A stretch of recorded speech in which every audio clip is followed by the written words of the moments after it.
আজ কাকে জানবো? পড়া গেছে? হ্যাঁ উনি ঘুমাচ্ছেন বোধহয়। এটা পরিচয়? এখনো ঘুমাচ্ছে? পড়া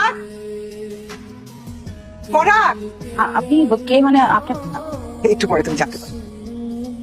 মা, কি রে, এখনো ঘুমাচ্ছি? তুমি বাইরে দাঁড়িয়ে আছো কেন? ভিতরে আসো। এসো এসো এসো। কাজল বলতে হবে না, তার দরজাটা লাগিয়ে দিয়ে আসি। আজকে থেকে এটা তোমার বাসা, ঠিক আছে? জি কেন, তোমার পছন্দ হয়নি?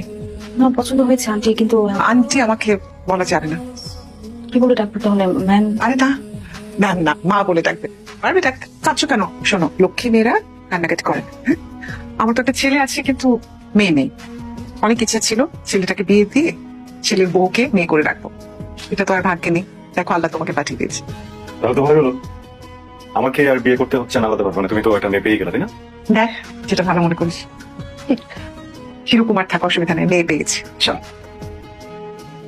আমার